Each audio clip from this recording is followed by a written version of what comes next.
Bueno, buen día a todos, soy el Teniente Médico Gómez del Servicio de Cardiología del Hospital Militar Central y en el día de hoy, continuando con manejo básico de pacientes con patología cardiovascular, voy a hablar sobre insuficiencia cardíaca en unidad coronaria. A modo de introducción, podemos decir que la insuficiencia cardíaca tiene una prevalencia aproximadamente del 1 al 2% en pacientes en población adulta. También podemos decir que es la principal causa de hospitalización en pacientes mayores de 65 años y que con cada hospitalización en el paciente implica un deterioro del pronóstico y además también aumenta su mortalidad. Y dentro de las patologías más frecuentes nos encontramos la isquémico-necrótica, seguida de etiología hipertensiva y valvular. Como definición, si bien no hay una definición en consenso con respecto a la insuficiencia cardíaca aguda, se podría decir, en base a los diferentes tipos de definiciones encontradas de los diferentes estudios, que es la rápida aparición de los signos y síntomas de insuficiencia cardíaca o empeoramiento de signos y síntomas en un paciente que ya se conocía con insuficiencia cardíaca. También podemos clasificarla como insuficiencia cardíaca de novo, como dije anteriormente, en un paciente en el cual no se conocía con insuficiencia cardíaca o no había manifestado ningún signo o síntoma previo. Dentro de esta clasificación tenemos dos tipos, uno que puede ser por falla vascular, en el cual van a ser pacientes más añosos, pacientes con resistencia vascular periférica aumentada por encontrarse con arterias ya calcificadas, y en estos pacientes nos vamos a encontrar con un predominio de hipertensión arterial. En el segundo tipo nos encontramos con falla miocárdica, en el cual lo que va a predominar es el deterioro contráctil, es decir, la falla en el mecanismo lo vamos a encontrar directamente a nivel miocárdico. El otro tipo de clasificación es la insuficiencia crónica descompensada, que en este caso son pacientes, como dije anteriormente, que ya se conocían con insuficiencia cardíaca, que se encontraban con signos y síntomas que se mantenían estables en su domicilio y que por algún determinado evento, se descompensó.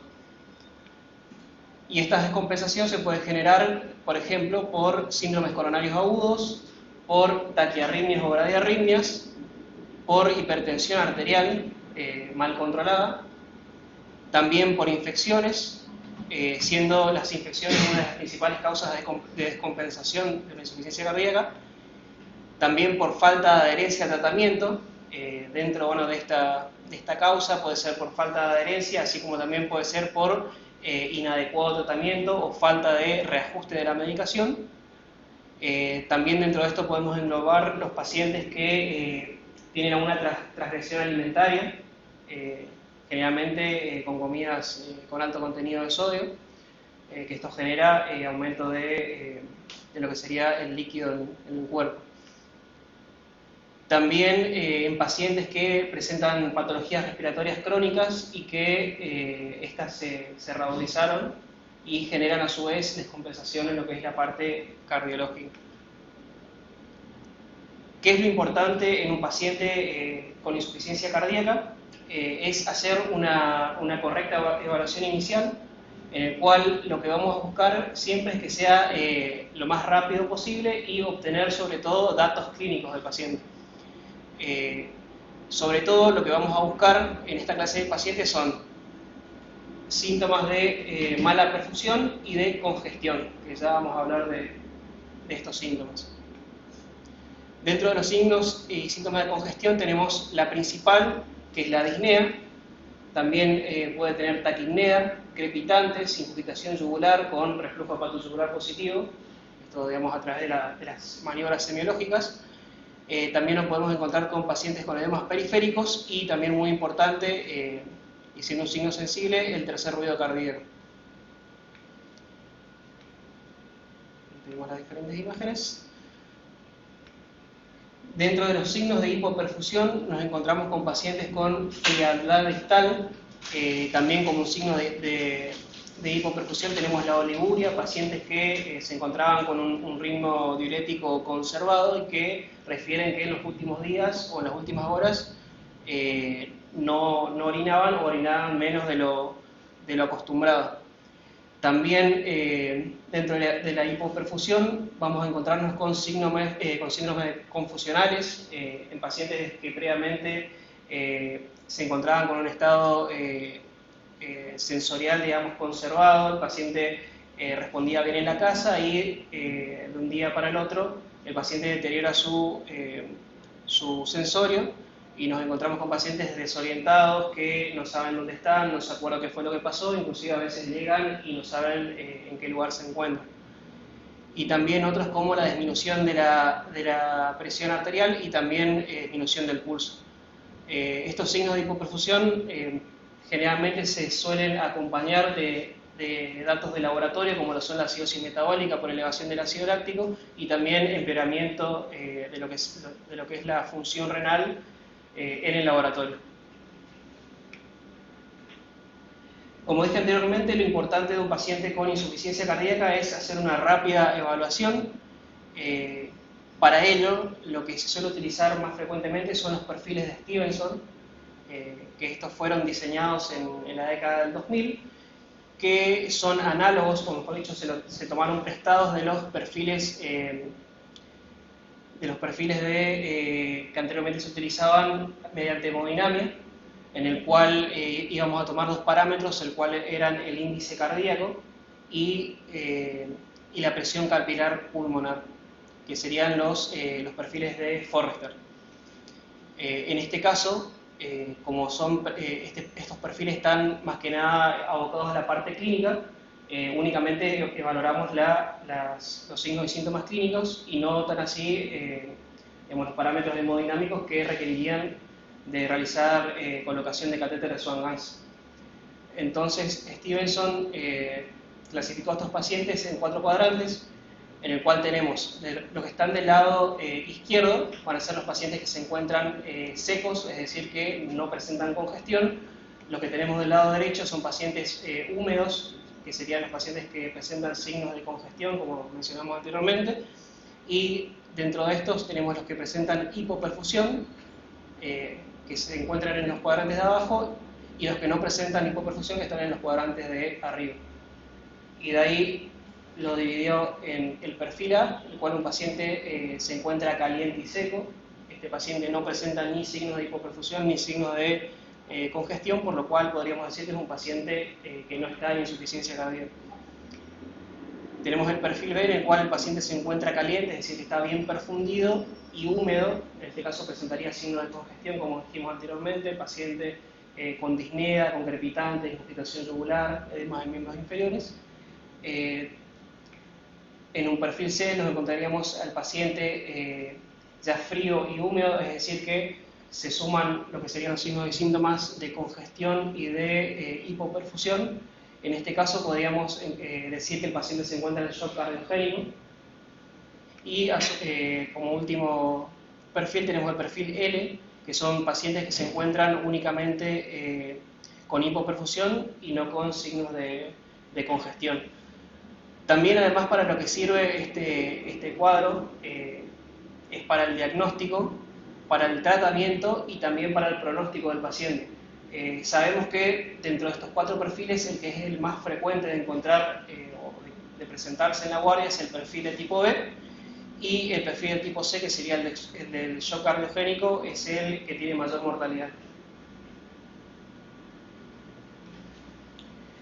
También dentro de la nueva guía de la Sociedad Española nos encontramos que ya se dejó un poco de hablar de estos perfiles de Stevenson y a su vez ellos lo definen como diferentes fenotipos, en el cual vamos a tener pacientes que se encuentran con falla cardíaca aguda descompensada, pacientes en edema agudo del pulmón, también pacientes que presentan disfunción aislada de ventrículo derecho y ya pacientes que presentan shock cardiogénico. Lo importante de estos fenotipos, que si bien son bastante análogos a la clasificación anterior, es que esto también nos va a determinar cuál va a ser la conducta de cada uno y cómo va a ser el tratamiento a seguir y comenzar de manera inmediata. porque lo importante, como dije anteriormente, no es solamente la evaluación, sino que empezar a hacer el tratamiento a la par de que uno va viendo cuáles son los síntomas y cuáles son las posibles causas que generaron la descompensación. Dentro de los estudios solicitados, pedimos siempre un electrocardiograma. Si bien el que mostramos acá es un electrocardiograma ilustrativo, nos podemos encontrar con pacientes que tengan bueno, vamos a ver el ritmo, se encuentra el ritmo sinusal o, por ejemplo, algo frecuente de ver es fibrilación auricular. Si esta fibrilación auricular se encuentra de rápida respuesta ventricular como causa. También vamos a ver ya en pacientes un poco más crónicos, vamos a tener que podemos encontrarnos con hipertrofia del ventrículo izquierdo. También vamos a ver otros signos como por ejemplo puede ser bloqueos y demás, algo que nos orienta un poco más a la posible causa de la descompensación. Pero así como nos podemos encontrar con estas diferentes características a nivel del electro, también como pueden ser taquiarritmias o bradiarritmias, puede ser que en el electro no nos encontremos con nada significativo.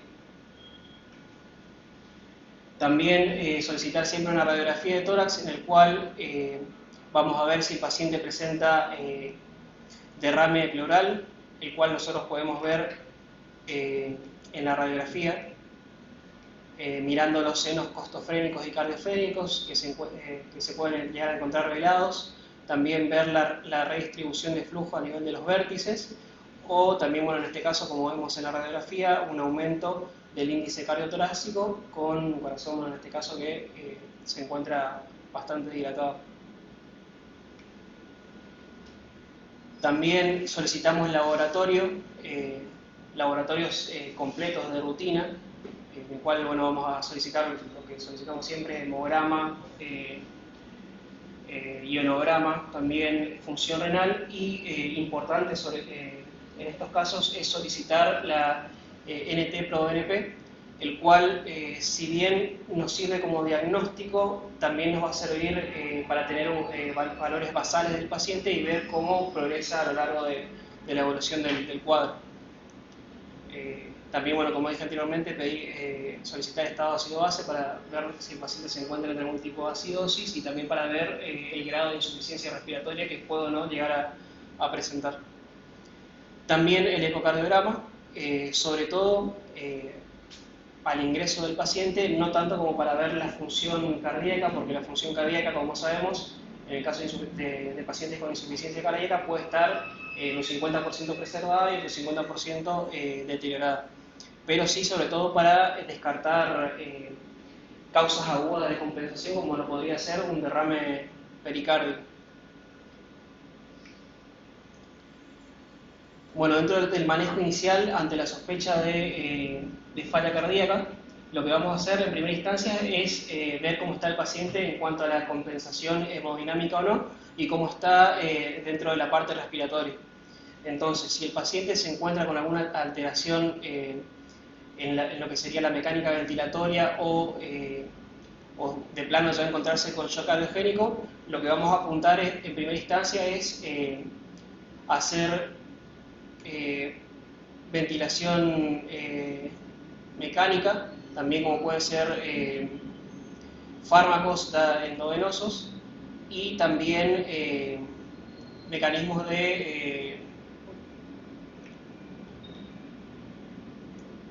bien, como decía, también mecanismos de soporte circulatorio.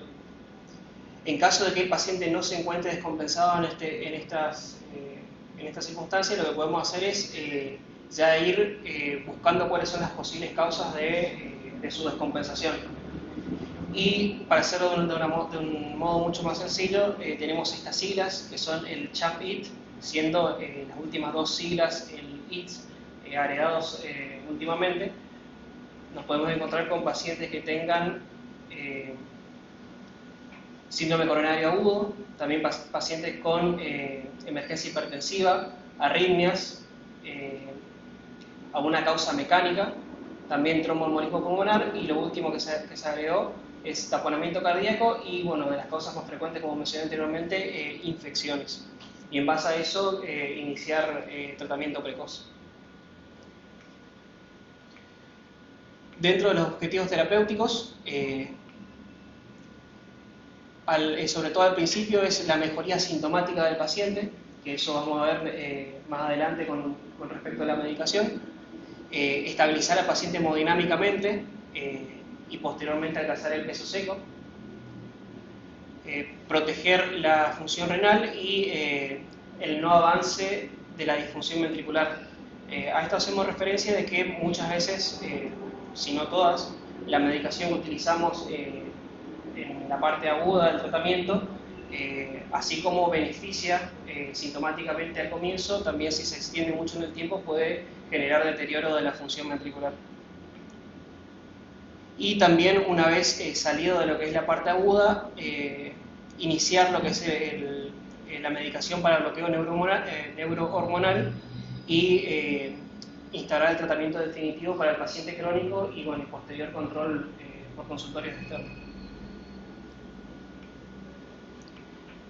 Entonces, dentro del manejo inicial, si bien no lo mencioné anteriormente, es al paciente ver cómo está hemodinámicamente, ver si presenta disnea, en el caso de presentar disnea, cómo está la saturación de oxígeno, y en base a eso ver qué medidas tomamos con respecto a la colocación o no de oxígeno suplementario. Y también un manejo bastante controvertido es el tema de la utilización del BNI.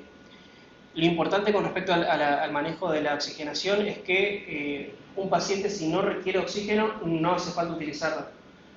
Normalmente solemos utilizar en un paciente que se encuentra con disnea oxígeno aún estando con una saturación normal, lo cual no es recomendable porque el oxígeno, así como el resto de la medicación, también es un fármaco que se utiliza, y si se lo utiliza de forma inadecuada también genera sus efectos adversos.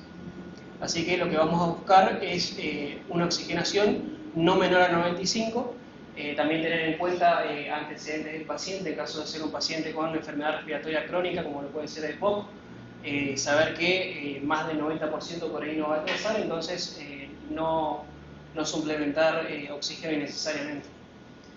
En el caso de pacientes que se encuentren con insuficiencia cardíaca aguda, ya con edema agudo del pulmón, siempre se plantea la posibilidad de utilizar ventilación no invasiva a través de, con la modalidad CPAP, el cual vamos a tener que tener en cuenta determinadas características del paciente, es decir, vamos a tener que tener ciertas precauciones, sobre todo ver que el paciente no se encuentre con hipotensión arterial. En caso de ser un paciente que se encuentre con secreciones excesivas, deterioro del sensorio o falta de cooperación, siendo que esto es una máscara que envía presión positiva, no es para nada cómodo utilizarlo. También ver que el paciente no tenga deterioro del sensorio, no se encuentre nauseoso, con ganas de vomitar, porque esto puede generar broncoaspiración y a su vez empeorar el cuadro del paciente. También ver que no tengan obstrucción de la vía aérea. Y también no se utiliza en el caso del shock cardiogénico, porque en estas circunstancias ya directamente utilizamos intubación orotraqueal. Pero importante tener estas precauciones en cuenta y saber sobre todo que no es solamente la ventilación positiva que te envía la BNI, sino que también esto genera alteraciones a nivel hemodinámico, siendo que mandamos presión positiva y la caja torácica se maneja con presión negativa, entonces esto en su debida necesidad mejora lo que sería la parte cardíaca porque disminuye la precarga, pero extendido en el tiempo o utilizado de mala manera también eso puede generar deterioro de la misma función ventricular por disminución de esta misma precarga.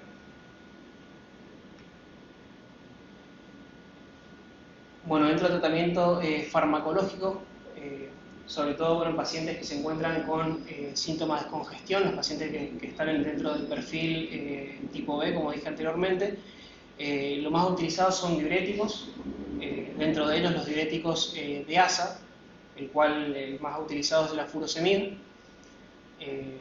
Estos van a generar alivio sintomático al reducir la congestión. Las dosis que se suelen utilizar, si bien es un tema bastante controvertido, en un paciente que no se encontraba previo con tratamiento con diuréticos en su casa, la dosis utilizada es de 0,5 a 1 miligramo kilo. Pero en pacientes que ya se encontraban previamente con diuréticos en su domicilio, la idea es comenzar con una dosis no menor a la que él utilizaba habitualmente, ¿sí? Y también tener en cuenta cuáles son las dosis máximas de furosemida. La dosis máxima es de 500 miligramos día. Hay veces que se llega a utilizar hasta 1 gramo día, pero tener en cuenta que a partir de los 500 miligramos en adelante ya se obtiene poco beneficio diurético a comparación del deterioro que genera a nivel de la función renal. También tener en cuenta los efectos adversos que produce, como por ejemplo la hiponatremia, la hipocalemia o la ototoxicidad, sobre todo teniendo en cuenta las alteraciones a nivel del ionograma, porque esto puede generar arritmias o, en caso de que el paciente ya presente uno, dispararlo o generar digamos, aumento de su frecuencia. Bueno, como mencioné anteriormente, los diuréticos de ASA, en este caso la furosemida, su mecanismo de acción es que es un inhibidor del cotransportador sodio-potasio 2-fluoro, que se encuentra a nivel de la porción ascendente del asa de Henle. ¿Esto qué va a generar? Que al evitar o inhibir este cotransportador, no va a generar de que los iones se acumulen a nivel de la médula, es decir, que va a reducir la carga iónica que presenta la médula, y a su vez eso va a evitar el mecanismo osmótico que genera que se reabsorba líquido. Por lo tanto, si inhibimos este cotransportador, vamos a hacer que esa médula sea tenga menos fuerza para atraer el agua, y ese líquido se va a eliminar en la orina. Lo importante de esto es saber que la furosemida en pacientes que recién comienzan con este tratamiento tiene muy buena respuesta, es decir, genera un mecanismo de natriuresis muy bueno, pero que a lo largo del tiempo el sistema tubular de la nefrona se va adaptando, y lo que va a generar esta adaptación es que a nivel de los túbulos distales, que también tiene cotransportadores, comiencen a reabsorber más sodio y más cloro. Entonces, en un paciente que ya se encontraba previamente con furosemida, a lo largo del tiempo esta va a ser menos efectiva, no por el efecto que generan a nivel del asa de Henle, sino porque la nefrona se adapta y va a tomar esos iones en su porción distal. Por lo tanto, en pacientes que vemos que la furosemida ya no genera el mismo efecto que antes, lo que podemos hacer es agregarle otro tipo de diuréticos, como lo son las tiazidas, en este caso, bueno, como ejemplo la hidroclorotiazida, el cual inhibe el cotransportador sodio-cloro, y esto mejora a su vez la eliminación de orina y apoya al mecanismo de evitar que la médula se vuelva hiperosmótica. También, como otro tratamiento, tenemos los vasodilatadores. Dentro de ellos el que más utilizamos es la nitroglicerina, que está dentro de la familia de los nitritos, el cual funciona activando el óxido nítrico, que a su vez actúa sobre la guanilato ciclasa, y esto lo que va a hacer es que generar un mecanismo vasodilatador a nivel de lo que serían las fibras contráctiles. Y esto es especialmente un vasodilatador a predominio venoso. Va a tener una vida media muy corta, de aproximadamente 1 minuto. Entonces, al reducir, o mejor dicho, generar vasodilatación a nivel venoso, lo que va a generar es reducir la precarga y a su vez la poscarga. Esto va a hacer que en pacientes hipertensos, reducir la presión arterial, evitar que ese aumento de presión genere el deterioro a nivel de lo que sería el ventrículo o los ventrículos cardíacos. Y a su vez, al reducir la precarga, también va a ayudar en el mecanismo de Frank-Starling para que éste no continúe empeorando la función sistólica. Bueno, como dije anteriormente, este fármaco no solamente sirve para hacer vasodilatación a nivel venoso, sino que también sirve para generar vasodilatación a nivel coronario. Es decir, que si por ejemplo tenemos un paciente de que el mecanismo generador de la insuficiencia cardíaca sea de origen coronario, hasta inclusive estaría ayudando en esa circunstancia. Pero importante de estos vasodilatadores es que son intitulables, se manejan mediante bombas, con una dosis de 40 a 400 microgramos minuto y hasta 5 gamas de dosis máxima. Esto es porque, como dije anteriormente, son vasodilatadores venosos a determinadas dosis, pero si subimos mucho la dosis de la nitroglicerina, esta puede llegar a generar vasodilatación a nivel arterial. Tener en cuenta los efectos adversos, como por ejemplo la hipotensión y la cefalea. También dentro de los vasodilatadores, otro nitrito es el nitroprosiato de sodio, que también actúa como un profármaco, generando óxido nítrico, también actuando de la misma forma en la bonilato ciclasa. Lo importante con este fármaco es que además produce como metabolito el cianuro, que por ahí a lo largo de los años obtuvo esa mala fama justamente por generar este metabolito, pero es utilizable también en estos casos. También es un vasodilatador arterial y venoso, sobre todo venoso, y genera la reducción de la precarga y poscarga. Las dosis que se utilizan son de 0,5 a 5 microgramos minuto, y lo importante con esto es que tienen fotosensibilidad y que si se lo expone justamente al sol, lo que hace es generar aún más este metabolito. Por lo tanto hay que prestar mucha atención a los efectos adversos que pueden generar, como por ejemplo náuseas, mareos, vómitos, la hipotensión también, porque esto nos puede dar indicio de que tenga o no una intoxicación con cianuro. También importante con este medicamento es que no suspenderlo de manera abrupta porque genera hipotensión de rebote, es decir, lo vamos a suspender de manera escalonada. Dentro también del tratamiento de la insuficiencia cardíaca, y ya más yéndonos al perfil C, en el cual vamos a tener pacientes que se encuentran en shock cardiogénico, utilizamos medicamentos como por ejemplo la noradrenalina, que es un vasopresor, que como efecto o como mecanismo de acción, mejor dicho, es estimulante alfa y beta adrenérgica. Esto va a generar aumento de la presión arterial, que a su vez va a generar aumento de la poscarga.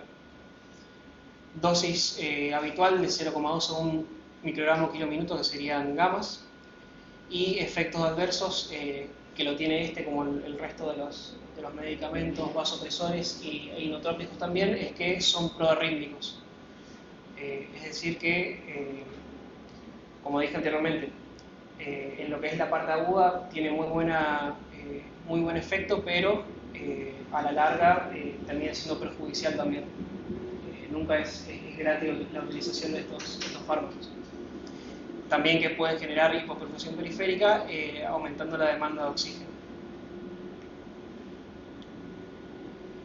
Dentro de otro grupo de fármacos tenemos los inotrópicos, que estos se van a reservar para cuadros ya de más hipoperfusión con congestión, como dije anteriormente en casos de shock cardiogénico, que como mencioné anteriormente son fármacos que pueden acelerar o acrecentar los mecanismos de daño miocárdico, y también al ser proarrítmicos pueden desencadenar estas arritmias o empeorar ya las que tienen previamente. Dentro de esta medicación tenemos la dobutamina, que es una agonista beta que actúa sobre receptores beta 1 y beta 2. Tienen efecto inotrópico y cronotrópico positivos, que son dosis dependientes. y también, dentro de otras acciones, genera vasodilatación a nivel pulmonar cuando se utilizan a bajas dosis. Las dosis utilizadas son de 2 a 3 microgramos kilo minuto al inicio, y después se suelen utilizar de 5 a 20 gamas de dosis. Otro fármaco utilizado, inotrópico, en estos casos puede ser la mirrinona, que es un inhibidor de la fosfodiesterasa 3, que también esto lo que hace es aumentar el AMP cíclico con efecto inotrópico y vasodilatador periférico. Las dosis utilizadas son de 0,25 a 0,75 gamas, que suelen darse en una infusión rápida, aunque actualmente ya no se está desestimando un poco la utilización de manera rápida y sí utilizarlo más a lo largo del día. Tenemos otro tipo de fármacos, como por ejemplo está el levosimendan, que es un sensibilizador del calcio, que lo que va a hacer es aumentar la unión de la troponina C, mejor dicho, del calcio a la troponina C, y esto genera un efecto inotrópico positivo. También va a ser como efecto vasodilatador periférico y pulmonar.